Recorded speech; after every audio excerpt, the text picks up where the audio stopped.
Subscribe कीजिए GNS English channel को और इस बेल आइकन पर भी क्लिक कीजिए सबसे पहले मेरी वीडियो देखने के लिए।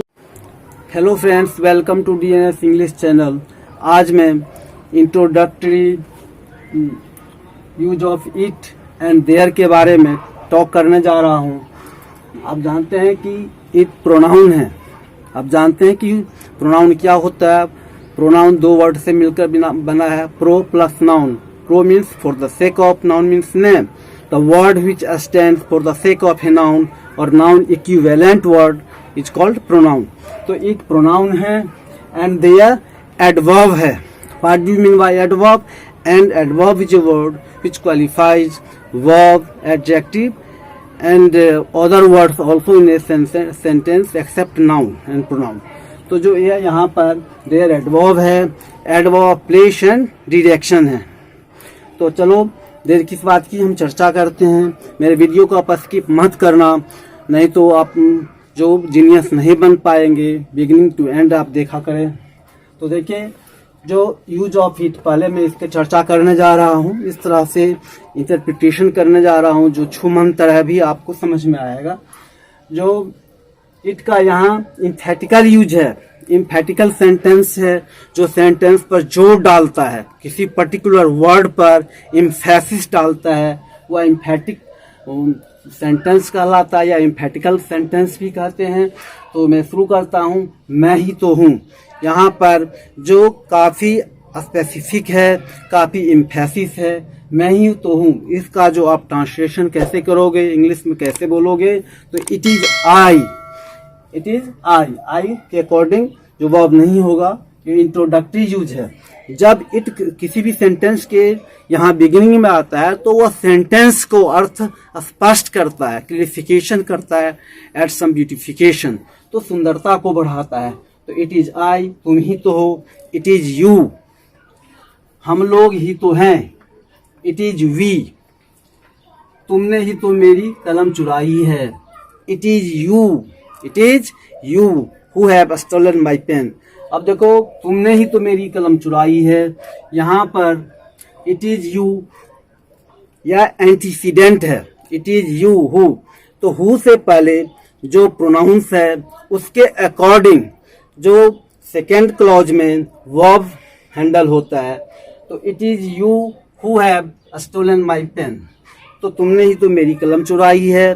तो इट इज यू यहाँ पर एंटीसीडेंट है, who have stolen my pen, pen यहाँ पर कॉन्सिक्वेंट है। ये जानना आपके लिए बहुत ही जरूरी है।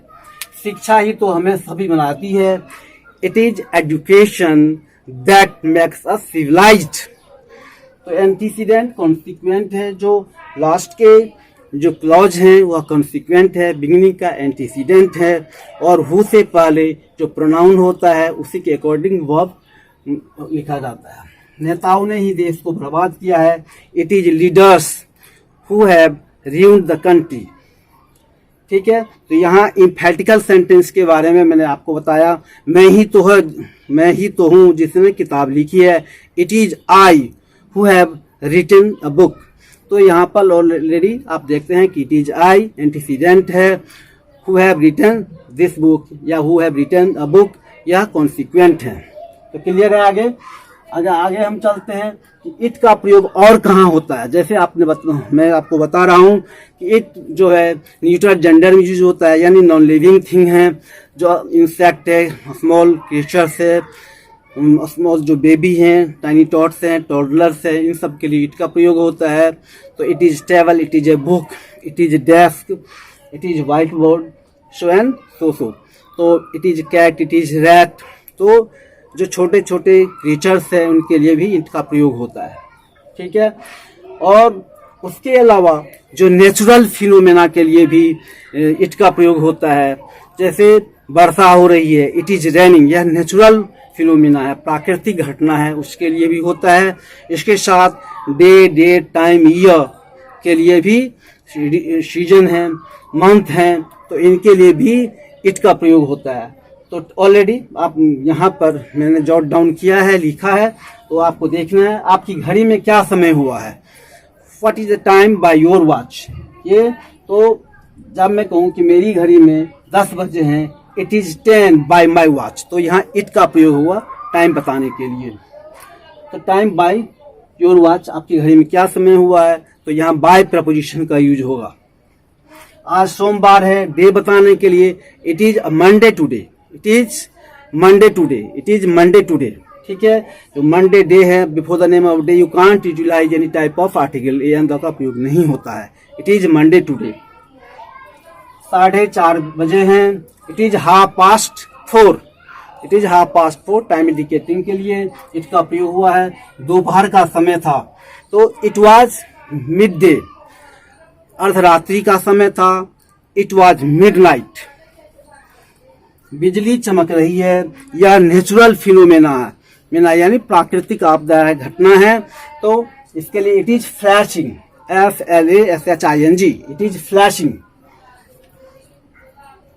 रिमझिम बूंदाबूंदी वर्षा हो रही थी, it was drizzling, DRIZZLING, drizzling. तो आप यूज करोगे। बर्फ गिर रही है, इट इज स्नोइंग। गाइस यह प्राकृतिक घटना है, इसके लिए आप इट का ही प्रयोग होगा। अब बादल गरज रहा है, it is thundering, it is thundering होगा। मूसलाधार बारिश हो रही है, वर्षा हो रही है, इट इज रेनिंग हैविली। हम यूं भी कहते हैं इडियोमेटिक एक्सप्रेशन में, हम इसका यूज करें, it is raining cats and dogs. कल आकाश में बादल छाए हुए थे, तो कल आकाश में बादल छाए हुए थे। इट वॉज क्लाउडी यस्टरडे, क्या होगा, इट वॉज क्लाउडी यस्टरडे। अब आगे देखेंगे, जोर से हवा चल रही थी, it was blowing hard, it was blowing hard. तो ऑलरेडी जो एयर होता है, द एटमॉस्फेयर हैज एयर, तो एयर इन मोशन विंड का प्रयोग होता है।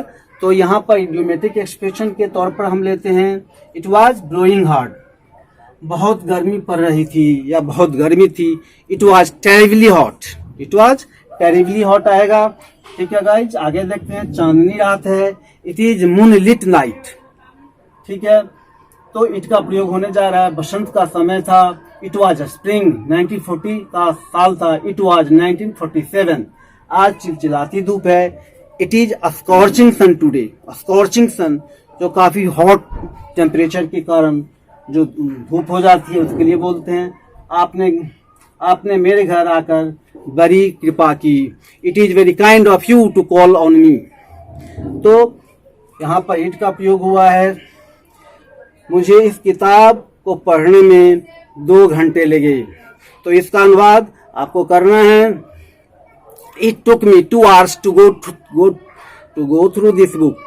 क्या होगा, It took 2 hours to go through this book। अब आगे हैं, अब सोने का समय हो गया है, अब इट का ही प्रयोग हम करने जा रहे हैं। It is time to go to bed now. ठीक है गाइज, अब देखो, मैं 2 घंटों में यहाँ पहुंचा हूँ। ठीक है, it has taken me 2 hours to reach here. तो इस तरह से इट का प्रयोग हुआ है। अब आगे देयर का प्रयोग करते हैं। इट, जैसे आप देयर किसी भी सेंटेंस के बिगिनिंग में आता है तो सेंटेंस में वो ब्यूटी बतलाता है, स्पेसिफिक मीनिंग उसका कुछ नहीं होता। हाँ, देयर जब किसी भी वर्ड के एंड में आता है तो यह एडवर्ब ऑफ प्लेस है, तब मतलब उसका वहां होता है गाइज। अब देखोगे कि एक राजा था, देयर वाज ए किंग, एक भिखारी था, देयर वाज ए बेगर। ठीक है, अब सेकंड है, वहां एक राजा था, तो there was a king there. तो एंड में जब देयर का प्रयोग हुआ है तो वह एडवर्ब ऑफ प्लेस है। क्या कोई षड्यंत्र चल रहा था? अब सोचो इसका ट्रांसलेशन क्या होगा, was there some conspiracy going on. तो ठीक है, क्या कोई षड्यंत्र चल रहा था, तो आपने ऑलरेडी देयर का प्रयोग किया है। रसोई में अभी कुछ खाना बचा है, तो इसमें आप देयर का प्रयोग करोगे। आप सोचो क्या होगा, there is still some food left in the kitchen. Correct sound है किचन, नॉट किचन। तो अब आगे देखेंगे, क्या इसमें भी कोई संदेह है? तो आप सोचो गाइज क्या होगा इसका अनुवाद, is there any doubt in it. क्या इसमें भी कोई संदेह है? ठीक है, इंग्लिश ऑनर्स में केवल 50 छात्र हैं, तो इजी है। अब सोचो, there are only 50 students in English honours, ठीक है। इसके बिना कोई चारा नहीं है। तो गाइज जरा सोचो, देयर का प्रयोग करना है, इंट्रोडक्टरी यूज ऑफ देयर है, तो there is no doubt in it, इसमें कोई संदेह नहीं है और इसमें कोई चारा नहीं है, तो there is no alternative to this, ठीक है। तो इसके बिना कोई चारा नहीं है। अब आपके कॉलेज में कितने छात्र हैं, how many are students there in your college. तो ठीक है, अभी आपने इट और देयर का यूज देखा कि इंट्रोडक्टरी यूज जब बिगिनिंग में आता है तो अर्थ हुआ स्पष्ट करता है। तो गाइज ये आपके लिए बहुत ही इम्पोर्टेंट है। इट और देयर का प्रयोग हमने आपको बताया है। इस मेरे वीडियो को आप लाइक करिए, शेयर करिए और मेरे चैनल को सब्सक्राइब करिए। Thank you for watching my video guys.